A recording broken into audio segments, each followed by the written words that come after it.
बिलदद और सोपर जब उन्होंने अय्यूब की दशा देखी तो वह उसके साथ भूमि पर विलाप करने को बैठ गए और उन्होंने अय्यूब पर कुछ सवाल भी उठाए। एलीपज ने अय्यूब की वफादारी तथा ईमानदारी पर सवाल उठाया। उसने कहा कि मनुष्य परमेश्वर के किसी काम का नहीं। उसने कहा तू परमेश्वर के साथ वफादार नहीं होगा। उसने अय्यूब की ईमानदारी पर संदेह किया, इसलिए तेरे साथ ऐसा हुआ। फिर अय्यूब का दूसरा मित्र बिलदद ने अय्यूब से कहा कि अय्यूब तूने जरूर कोई पाप किया होगा जिसकी तू सजा भुगत रहा है। फिर अय्यूब का तीसरा मित्र सोपर ने भी कहा कि अय्यूब जरूर बुराई से चल रहा होगा, इसलिए इस पर ऐसी विपत्ति आई। इस प्रकार हम देख सकते कि अय्यूब के तीनों मित्रों ने अय्यूब पर काफी सारे दोष लगाए, जिससे अय्यूब को बहुत दुख हुआ। और इन सब बातों को सुनने के बाद भी अय्यूब अपने मित्रों को अपने बारे में बताने लगा कि वह बुरा मनुष्य नहीं है। अय्यूब ने कहा कि मैं परमेश्वर का सदा भय मानने वाला व्यक्ति हूँ। और ऐसा बताते बताते अय्यूब के मुख से परमेश्वर के लिए कुछ शिकायतें भी निकली। तब आगे हम देखते हैं कि यहोवा ने आंधी में से अय्यूब से बातें की तथा अय्यूब को परमेश्वर ने उत्तर दिया, जब मैंने पृथ्वी की नींव डाली तब तू कहाँ था? यदि तू समझदार है तो उत्तर दे।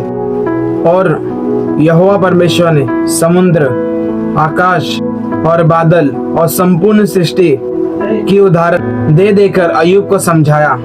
इन सब बातों को जानने के लिए आप अय्यूब की पुस्तक अध्याय 38 से लेकर 41 तक पढ़ सकते हैं। फिर आगे हम देखते हैं कि यह सब सुनकर और यह सब समझकर अय्यूब ने पश्चाताप किया परमेश्वर के सामने और कहा कि जिस सुसमाचार को मैंने सुना था आज उसे मैंने देख लिया है।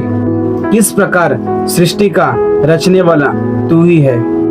आगे हम देखते हैं कि अय्यूब के तीनों मित्रों पर परमेश्वर का क्रोध उठा, क्योंकि उन्होंने अय्यूब के विषय में बहुत सारी बुराइयां की थी और अय्यूब की बहुत निंदा भी की और अय्यूब को भरमाया भी।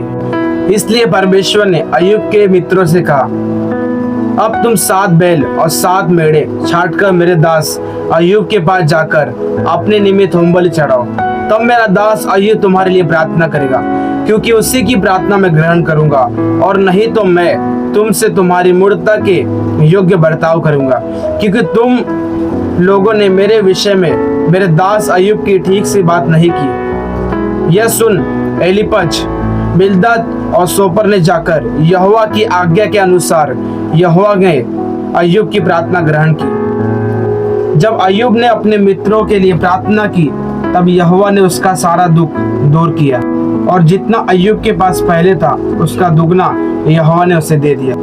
और आगे हम देखते हैं कि अय्यूब का जितना भी धन संपत्ति और उसके बच्चे खो गए थे, परमेश्वर ने उसका दुगना भाग वापस कर दिया। गॉड ब्लेस सभी को जय मसीह। ऐसे ही वीडियो देखने के लिए हमारे चैनल को सब्सक्राइब करें। प्रभु आपको इस वचन से आशीष करे। गॉड ब्लेस सबको जय मसीह।